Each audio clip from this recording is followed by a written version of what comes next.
Al-Munawwarah selalu dipenuhi para peziarah. Jamaah haji kloter awal dari tanah air sendiri langsung diarahkan ke Madinah. Di kota yang dibangun oleh Nabi Muhammad SAW ini, para jamaah haji dari tanah air biasanya mengejar ibadah yang populer disebut Arba'in, yaitu sholat di Masjid Nabawi tanpa putus selama 40 kali. Ibadah sunnah ini berlandaskan pada sebuah hadis dalam riwayat Ahmad dan At-Tabrani. Barang siapa sholat di masjidku 40 sholat tanpa ketinggalan sekalipun, dicatatkan baginya kebebasan dari neraka, keselamatan dari siksaan, dan ia bebas dari kemunafikan. Para jemaah tua maupun muda berlomba-lomba untuk mendapatkan keutamaan sholat arba'in di Masjid Nabawi. Bahkan semangat dan antusias jemaah yang begitu tinggi membuat kondisi kesehatan jemaah menurun. Tidak sedikit dari mereka yang jatuh sakit oleh karena faktor kelelahan, usia atau cuaca yang sangat berbeda dengan di tanah air. Padahal para jemaah masih harus menghadapi ibadah puncak, yaitu wukuf di Arafah dan rangkaian haji lainnya. Padahal kedatangan para jemaah haji ke Tanah Suci adalah untuk menunaikan ibadah haji. Dan inti ibadah haji baru dimulai pada tanggal 9 Zulhijjah, yaitu wukuf di Arafah. Rasulullah SAW bersabda, Al-Hajju Arafah, haji adalah Arafah. Hadis riwayat Ibnu Hibban. Wukuf di Arafah adalah puncak ibadah haji, sebab dia adalah salah satu rukun haji. Maka tak sah haji seseorang bila ia tidak hadir di Arafah untuk wukuf meski apapun kondisi jemaah. Bahkan tidak hanya yang sakit ringan, orang yang sedang sekarat pun dibawa hadir ke Arafah meski hanya sesaat demi menuntaskan rukun haji yang puncak ini. Dalam kitab Mawarid As-Sam'an dan Sahih Ibnu Hibban, Rasulullah SAW bersabda, tiada hari yang paling Allah sukai kecuali 10 hari awal di bulan Zulhijjah. Tidak ada hari yang paling utama di sisi Allah Subhanahu wa Ta'ala kecuali hari Arafah. Saat itu Allah Subhanahu wa Ta'ala turun ke langit dunia. Hari itu Allah Subhanahu wa Ta'ala membanggakan orang yang berkumpul di Arafah di hadapan para malaikat yang berada di langit. Allah Subhanahu wa Ta'ala berfirman, perhatikanlah para hambaku itu yang datang kepadaku dengan tubuh lesu dan lusuh. Mereka datang dari penjuru dunia yang jauh. Semuanya berharap rahmatku dan memohon perlindungan dari azabku. Maka tidak ada hari di mana manusia paling banyak dibebaskan dari ancaman neraka, melainkan hari Arafah. Oleh karena itulah, amat disayangkan bila para jemaah haji yang sudah mempersiapkan dengan matang sejak di tanah air harus mengalami kesehatan yang tidak baik lantaran kelelahan mengejar ibadah yang sunnah. Akibatnya, ibadah pun kurang maksimal, sekalipun hajinya tetap sah dalam kondisi apapun selama memenuhi rukun haji. Maka para jemaah haji hendaknya mendahulukan yang wajib daripada yang sunnah. Memang benar, ibadah haji adalah ibadah yang membutuhkan aktivitas jasmani yang tinggi dan harus siap berlelah-lelahan. Namun sayang, jika kelelahan ibadah itu terfokus pada yang sunnah, bukan yang wajib. Para jemaah haji yang tiba di Madinah hendaknya memprioritaskan keutamaan ibadah. Jikapun tidak melakukan arba'in 40 kali berturut-turut di Masjid Nabawi, para jemaah yang sholat di Masjid Nabawi tetap mendapatkan keutamaan sholat di Masjid Nabawi. Sebagaimana sabda Rasulullah SAW, sholat di masjidku, Masjid Nabawi, lebih utama daripada 1000 sholat di masjid lainnya selain Masjidil Haram. Sholat di Masjidil Haram lebih utama daripada 100.000 sholat di masjid lainnya. Hadis riwayat Ahmad dan Ibnu Majah.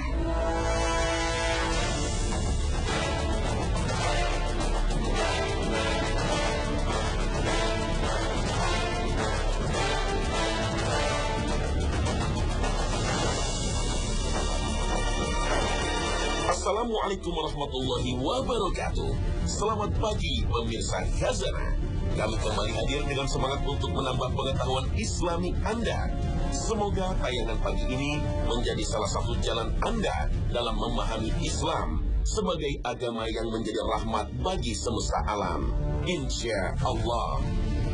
Haji sebagai sebuah ritual ibadah adalah penyempurna rukun Islam. Musim haji yang mulai berjalan di 2 bulan terakhir setiap tahun Hijriah ini menjadi momen migrasi musiman yang terbesar di dunia.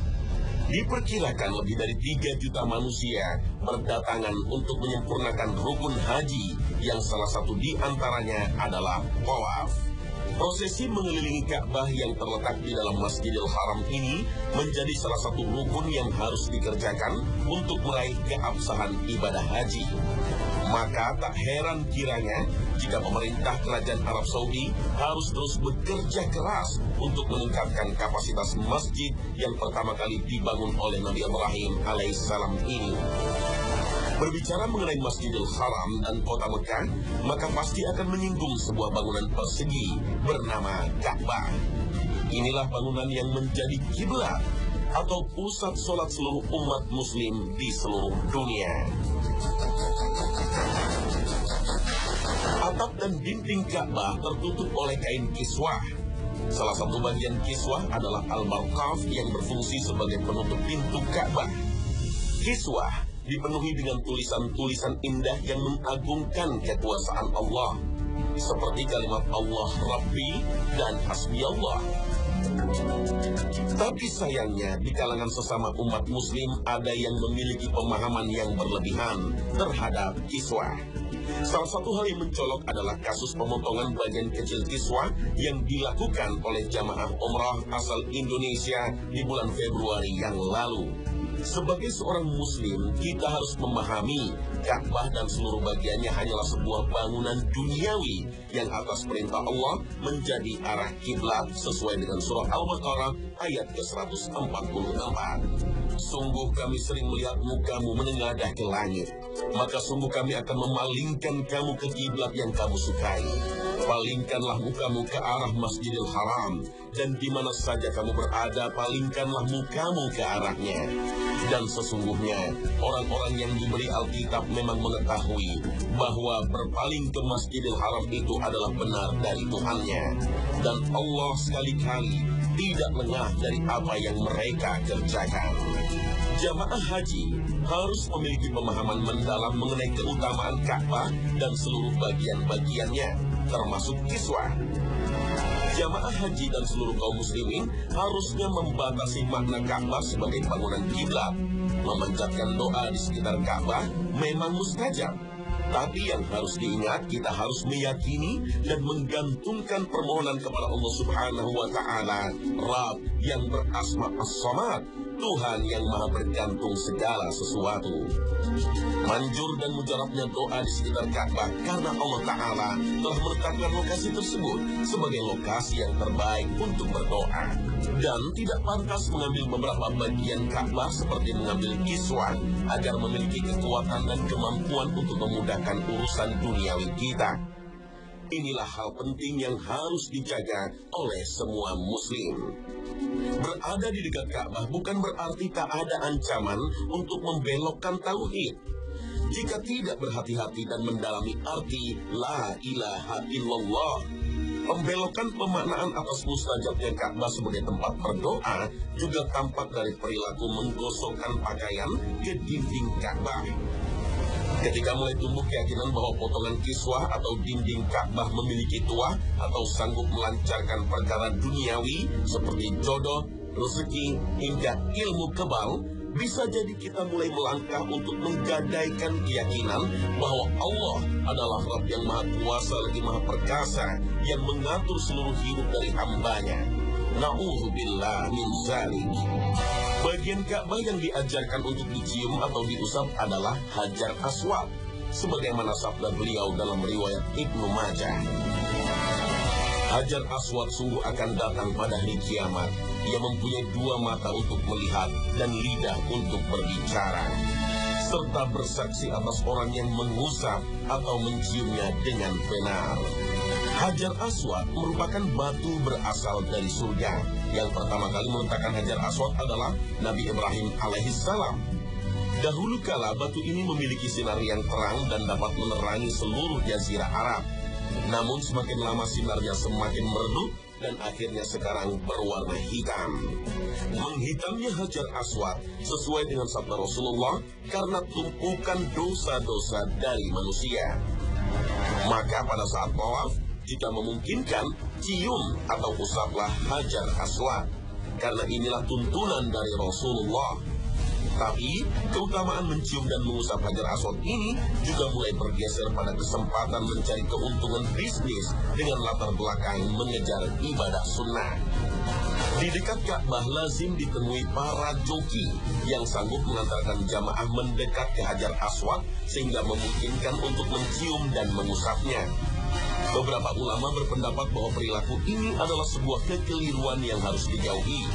Karena cara joki membukakan jalan bagi kita dengan cara mencegah, menyingkirkan, hingga menyakiti jamaah lain.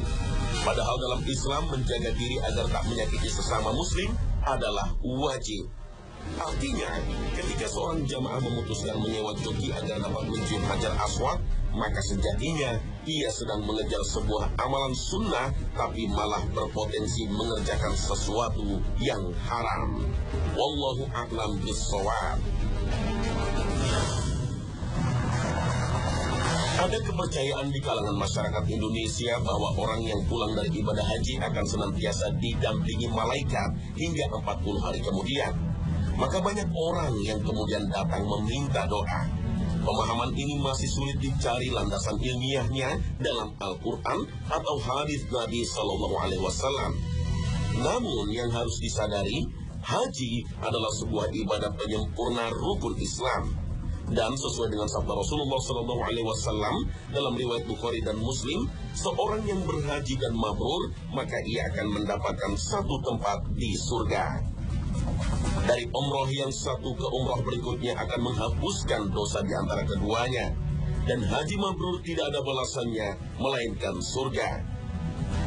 Seorang haji yang mabrur karena ikhlas beribadah karena Allah, serta membiayai perjalanan ibadahnya dengan harta yang halal, sejatinya adalah pribadi soleh. Maka alangkah beruntungnya kita jika memiliki orang tua, saudara, kerabat, dan relasi yang insya Allah berstatus sebagai seorang haji mabrur. Kesalehan seorang haji inilah yang bisa menjadi perantara doa kita kepada Allah atau yang disebut dengan tawasul bil ahya atau tawasul melalui orang yang masih hidup. Maka banyak ulama yang memperbolehkan tawasul ini sepanjang yang mendoakan adalah orang yang saleh yang masih hidup. Beberapa orang yang diperbolehkan kepada kita untuk bertawasul adalah kepada orang tua dan orang-orang saleh. Maka sasaran tawasul kita adalah orang tua kita yang baru saja selesai melaksanakan seluruh ibadah hajinya. Melakukan tawasul kepada orang-orang soleh termasuk yang baru saja pulang dari berhaji di Tanah Suci adalah sebuah upaya manusia untuk berdoa kepada Rabb-Nya. Doa adalah perisai sekaligus senjata bagi orang-orang beriman. Dengan berdoa, seorang hamba mendapatkan kekuatan dan pertolongan dari Sang Maha Pencipta. Doa merupakan wujud kedekatan seorang hamba dengan Khaliknya. Karena sesungguhnya, seluruh ibadah yang dilakukan seorang hamba bertujuan untuk mendekatkan diri pada Allah Azza wa Jalla. Allah berfirman dalam surat Al-Mu'min ayat ke-60. وَالَّذِينَ يُؤْتُونَ مَا آتَوْا وَقُلُوبُهُمْ وَجِلَةٌ أَنَّهُمْ إِلَى رَبِّهِمْ رَاجِعُونَ. Orang yang tidak pernah meminta kepada Allah sama saja dengan orang yang sombong dan tidak memahami hakikat ibadah. Rasulullah SAW bersabda, doa adalah inti ibadah dan tidak ada seorang pun yang akan binasa bersama doa. Dalam surat Al-Baqarah ayat 186, Allah mempertegas kepada Rasulullah tentang doa, bahkan menggunakan kata aku yang akan mengabulkan setiap doa yang diminta oleh hambanya. Dan jika hamba-hambaku bertanya kepadamu tentang aku, maka jawablah, sesungguhnya aku adalah dekat. Aku mengabulkan doa orang yang berdoa bila ia berdoa kepadaku. Maka hendaknya mereka memenuhi seruanku, dan hendaknya mereka beriman kepadaku, agar mereka selalu berada dalam bimbingan. Rasulullah mengingatkan bahwa doa seorang mukmin selama doa itu baik akan dikabulkan Allah melalui 3 cara.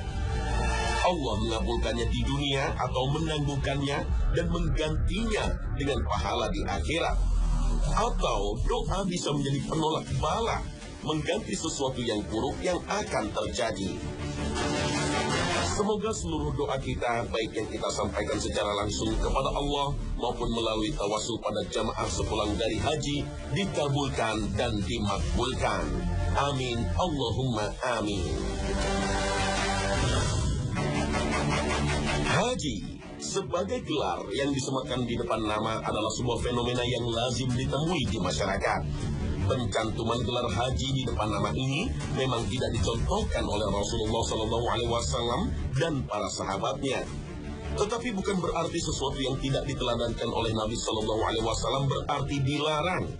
Sah-sah saja jika seseorang ingin mencantumkan gelar haji atau hajjah di depan namanya. Hukum pencantuman gelar haji atau hajjah sangat tergantung dari individu yang melakukannya. Panduan dasar dalam perkara ini terletak pada tujuan seseorang berhaji. Ada tiadanya gelar seharusnya tidak mempengaruhi niatan seseorang bertalbiyah dan berihram di tanah suci. Niatan utama seseorang bersafar agar dapat melaksanakan wukuf di Arafah adalah menyempurnakan rukun Islam. Ketika menjalankan seluruh prosesi ibadah, mulai dari berihram hingga melakukan tawaf wada, seseorang harus meyakini bahwa haji sejatinya berinti pada peningkatan keimanan dan keislaman.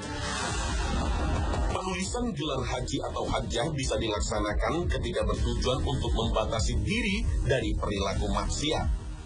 Adanya sebutan Pak Haji atau Bu Haji diharapkan mampu menjadi sebuah peringatan ketika ada godaan untuk melakukan kejahatan dan kemungkaran.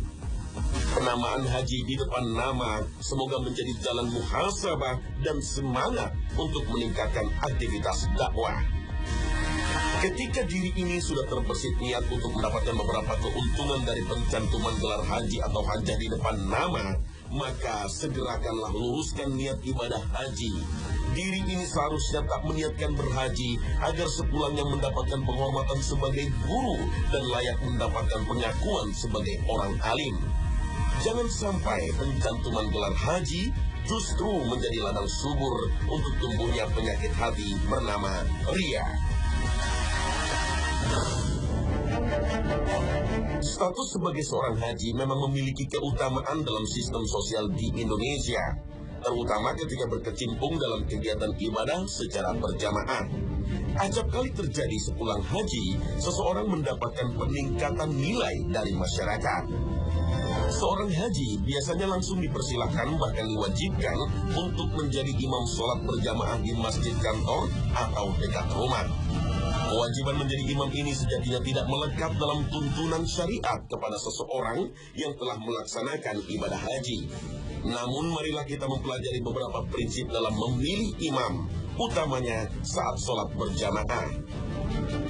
Prinsip memilih imam adalah menetapkan seseorang yang dapat dijadikan panutan. Sebagaimana hadis dalam riwayat Bukhari, imam itu diangkat tak lain agar menjadi panutan. Dan hadis ini diperkuat oleh hadis Bukhari lainnya. Sesungguhnya dijadikan imam itu untuk ditaati. Apabila imam takbir, maka makmum mesti takbir. Apabila imam ruku, maka makmum mesti ruku. Apabila imam sujud, maka makmum mesti sujud. Dan apabila imam salam, maka makmum mesti salam. Keteladanan adalah kunci mengapa seseorang dipilih menjadi seorang imam. Maka ketika telah mendapatkan kesempatan untuk menyempurnakan rukun Islam, berusahalah sebaik mungkin menjaga perilaku agar senantiasa berada dalam koridor siratal mustaqim, siratal ladzina an'amta alaihim, sebuah jalan yang lurus, yaitu jalan yang Allah berikan nikmat. Yang harus disadari, telah berhaji tidak otomatis mengubah sikap sehingga menjadi lebih alim. Sudah melaksanakan haji tak lantas secara langsung meningkatkan level kesabaran. dan menunaikan ibadah haji tak serta-merta menambah pengetahuan dalam bidang agama. Maka ketika diri ini sudah merasa layak untuk menempelkan gelar haji sebagai bagian dari identitas diri, merubah perilaku agar lebih alim, sabar, dan memahami agama adalah hal yang menjadi kewajiban tak tertulis. Doa agar selama di tanah suci agar dijauhkan fitnah dunia bisa jadi tergantung pada keistiqomahan di tanah air. Bisa jadi makbulnya doa untuk menjadi insan yang gemar beramar ma'ruf tergantung dari kuatnya tekad untuk selalu menjaga diri dari perbuatan mungkar. Bagaimanapun juga, tanah suci bukanlah sebuah lokasi ajaib yang mampu mengubah seorang individu menjadi hamba yang berakhlak mulia. Semuanya tergantung pada tekad, niat, dan ketulusannya. Keluhuran budi sesuai dengan ajaran Islam membutuhkan kerja dan usaha. Tapi bisa jadi ketika haji kita mabrur, itu menjadi modal utama untuk meraih predikat sebagai seorang teladan karena kepribadian terpujinya. Maka sepulang haji, seseorang sudah memiliki nilai dakwah wajib, yaitu menunjukkan dan meneladankan perilaku yang lekat dengan prinsip amar ma'ruf nahi munkar. Seorang haji pun sejatinya memiliki kewajiban untuk memperdalam ilmu agamanya, sehingga ia tak hanya bisa dan bersedia dipilih menjadi imam sholat berjamaah, tapi juga menjadi sasaran untuk mencari jawaban atas sebuah permasalahan. Seorang haji diharapkan menjadi embun yang menyegarkan komunitas sosial dengan ilmu dan pemahaman yang dimilikinya. Terpilihnya Anda sebagai insan yang dipanggil Allah bukanlah sebuah perkara yang tiba-tiba dan tanpa hikmah di baliknya.